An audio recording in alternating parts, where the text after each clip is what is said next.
Hey guys, it's Mary. Welcome back to my channel. Let me fix my shirt. You are not crazy. I am wearing the same outfit that I was in my last video because I'm getting ready to start a new job actually in 2 days from now. I started on Monday and today is Saturday. So I decided to do some batch recording today. So yes, same outfit, and I'm going to try to get a couple more videos probably recorded tomorrow so that I am ahead of my recording schedule, you guys, because I don't know how crazy things will be starting a new job.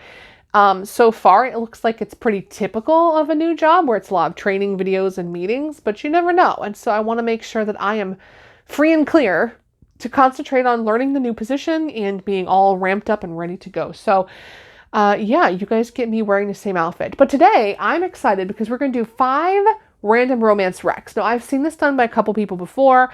I think Stephanie from Steph's Romance Book Talk has done these before. I know Jess from Peace Love Books has done this before. Pretty sure Jen has done these from Book Refuge. And I kind of like them because it's just random romance recommendations that you can just like check out that don't necessarily have a theme, and it's just nice when you just want to randomly recommend things to people, right? So I'm doing 5 random romance recs, and I'm going to do paranormal romance today. Now, this is something I think I would like to do because sometimes I have older books that I really love that I would love to share with you guys, but I don't quite know where they fit because they don't fit in a wrap-up. They don't necessarily fit in a full recommendation video depending on what I'm recommending. So I love that I can just kind of pull out some favorites that might be older books or might be books I read a while back that I would love to recommend but don't quite know where they fit. So today I themed mine paranormal, and then I might do some later on that are like royalty romance or historical romance or I don't know, just 5 random recommendations. Now, if I'm recommending these, that means they either received a 4 or a 5 star from me. I obviously didn't recommend anything that was lower than that. So these are 4 and 5 star books that I've read at some point in the past. All right, guys, let's jump in with the very first one, which is Crown of Death by Keary Taylor. This is a vampire romance. It is part of her Blood Descendants universe. She has several series that follow this particular vampire universe and vampire lore. And the way it works is that you have this king from like ancient times who did some kind of medicinal thing to help was it his wife or his child? Not quite. It's been a while since I read the book. But anyways, he develops this blood disorder that causes them to become immortal. And that's kind of the story of how vampires came to be. So this particular book starts off with Logan, who is a college student, who's a pretty typical college student. She's known as like growing up as having a string of bad luck. She's had a lot of weird things happen in her life that no one can really explain. She loses people in her life pretty easily. So she's been adopted. She has a great set of adoptive parents, and she has a couple of really close friends, but for the most part, she's kind of a loner. And again, is known for just being this girl who has a string of bad luck. Well, she moves to this new town. I can't remember why she moves there because, again, it's been a while since I've read this. I think she's meeting like an elderly relative or something. And while she's there, she ends up coming across this like, I think it's a fight. Do I have it written down? Yeah, no, it's a murder scene. She comes across a murder scene in her new neighborhood. And her and this other person she knows end up fighting off these attackers who try to harm her. And she ends up getting sucked into this world of vampires that she didn't even know existed. So without spoiling too, it's going to be minor spoilers, but it doesn't really ruin anything in general for the series. So spoilers for this book is that she gets sucked into this vampire world where she meets Cyrus, who she's immediately like drawn by Cyrus. He's super intriguing and charming, and he's very handsome. And he wants to get to know her better, and they end up developing this friendship, which then turns into like, well, he's the king of the vampires, and he says, well, since you know about our kind, you have 2 choices. Your choices is that in the next 30 days, you have to choose to either be turned into a vampire, or you have to choose to be killed because we don't allow humans to know about our kind without becoming one of us or dying, because we can't risk other people knowing that we exist. So while she has those 30 days, she gets to know him better. And one of the things that really sticks out is that she's super, super drawn to him. So this is a spoiler, but so that it explains the rest of the series to you. King Cyrus, part of his curse for creating this blood disorder that created vampires is that his wife does not live very long. She ends up being killed and or dying of this disorder, and is reborn. So he is doomed to go the rest of eternity, basically, or however long the earth is floating in the sky. He is doomed to find her and lose her over and over and over and over again. And what Logan doesn't know is that she is the current reincarnation of this wife of Cyrus, and will not know this until she becomes a vampire. So that is the premise of the series. There are, I want to say 4 or 5 books in this particular part, but there are multiple spin-offs with these characters, and I really love this whole world. The one thing I will tell you though is that Keary Taylor is the queen of cliffhangers. Every single book she writes, every single one, ends on a cliffhanger. The best thing about it though is that these series are all out. So you can buy the next book, and as soon as you hit that cliffhanger, just go to the next book. So that's the bright side of this, but it does end in a cliffhanger, just so you guys are aware. The second book I want to recommend is called Sea Lord by Virginia Kantra, and this is an old book. I think this book came out in like 2000, do I have it written down? 2009 or 2010.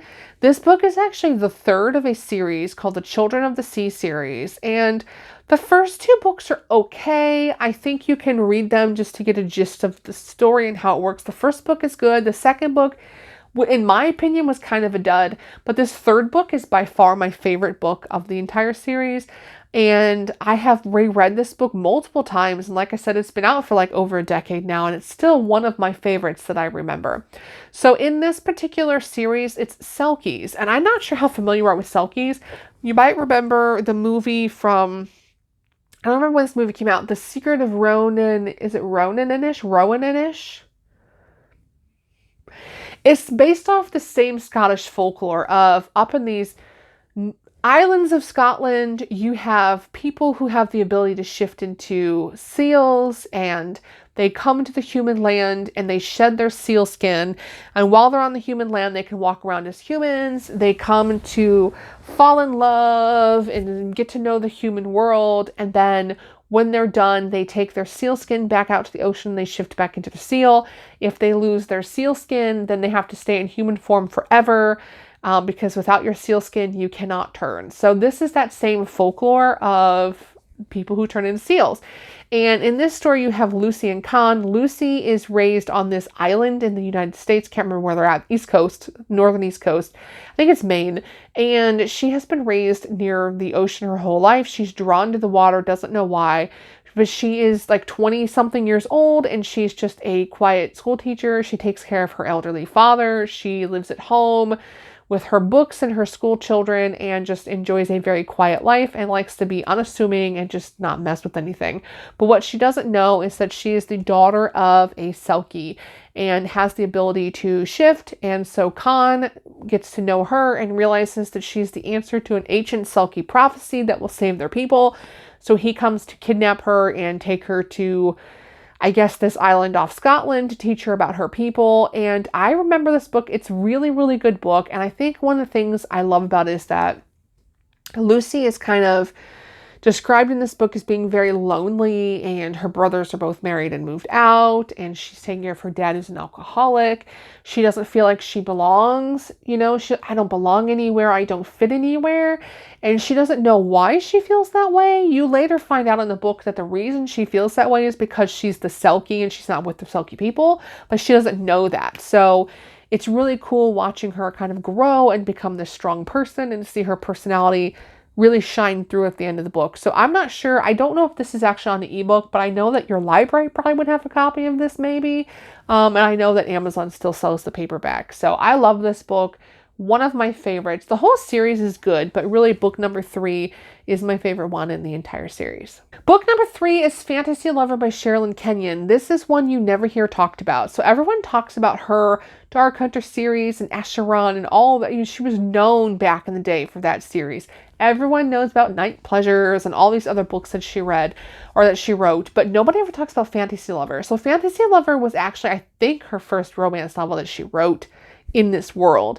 It's kind of a prequel to the Dark Hunter series, sort of a prequel, but not really. It introduces you to the same world, a lot of the same characters, and a brief introduction to like the magical Greek gods and all the stuff that kind of go with the series. So in this particular one, you have Grace and her friend, I can't remember her friend's name, who Grace had a really bad breakup, and she's like, let's go down to this bookshop. I have a friend who's a witch who can give you a book that apparently you like open the book and say the words and this guy pops out and is your boyfriend for like until the next moon or something like that. So she ends up taking this book home thinking it's all a joke, and lo and behold, out pops Julian. And it turns out that she actually feels bad for Julian because Julian is trapped in this book due to a curse, and he doesn't know how to break the curse. So the whole book is about her trying to break this curse. And then obviously at the end of the book, you know, it's a romance novel, so you know she breaks the curse, but it's actually really, I never hear anybody talk about it. I like this book a lot. It's pretty, you know, typical, like early 90s, late 90s, early 2000s type romance, but I really liked it. And it's one that I don't really hear anybody talk about. Book number 4 is Bird of Prey by Mandy M. Roth. This is another older one. I think it might be early 2010s. I'm not 100% sure. I could be wrong on that, but I know I read it a little while, at least a couple years ago. This is actually a bird shifter book, which I have never really seen a lot of bird shifters. You see it a lot of like werewolves and lions and cats and like dragons and that sort of thing, but I haven't seen a lot of like bird shifters. So I thought this one was really unique. So you have King Cabriel, who is a hawk shifter, I think he is, who's from some kind of magical kingdom that's been suffering, and they don't know why. All they know is that they're not having children, and no one knows why they aren't having children, and the people are getting really discouraged and depressed because they basically have no kids. They're going to be dying out soon. They know that, and there is this prophecy that comes along saying that he will find his mate in the human world and that this person will save their people and they will begin to have children again. So he ends up going to the human world, but the problem is humans are looked down upon by the bird shifters, and a part of it's because they have shorter lifespans and they're considered not as beautiful because they don't have wings. So he's like, oh great, I have to marry a human. So that's kind of his story. He goes down and buys this house so he can live in the human world and hopefully find his true mate. And then the girl in the book is Raina, who is a photographer who loves to photograph wildlife. And she is really drawn to birds. She's known for her bird photography. And while she is doing all these bird things, she loses her grandmother and sells her grandmother's house, who lives next door to her. So she doesn't know it, but Cabriel and his like companion, advisor or something like that, ends up buying her grandmother's old house. So she goes by one day with some baked goods to welcome them to the house, and he ends up realizing when she meets him that this is her, this is my fated mate, and the story goes on from there. This one I remember being unique because, again, I have not read many books that are bird shifters. If you know another bird shifter one, leave it in the comments below. I'm personally not familiar with very many. So, and this was actually a really good series. I think there's like 7 books in the series, and I read all of them. They're really cute, really unique. And I loved the little, I'm not a big fan of fantasy, but I loved the magical world that they created in this series. So super cute, and I really liked it. And then book number 5 is called Tajael by Alisa Woods. And this is another unique one because it's angel folklore, right? So the heroine in the book is a scientist who develops this like multi-dimensional portal type thing that she thinks is real, but she's not sure is real. And she doesn't realize that she actually has figured out this portal. And so she's in a ton of danger. So she ends up having an angel sent down to guard her and to be her guardian angel to keep her from being harmed by all the other beings that are coming through this portal, like vampires and werewolves and witches and all these magical creatures that would harm her. So he's there to protect her. But as all good romances go, they fall in love, and it's forbidden because he's an angel and she's a human. And so you see this whole like, I can't be with you because I have to leave the light, and then I have to protect you because I'm supposed to protect you.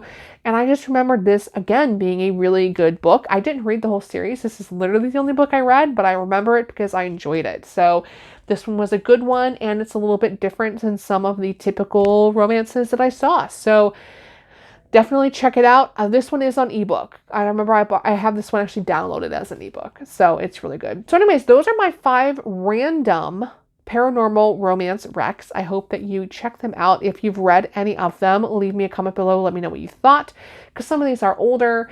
And that is all I have. So thanks you guys for joining me. And if you like this, let me know. I'll do some more of these in the future for you guys. All right, guys, I will see you in the next video. Bye.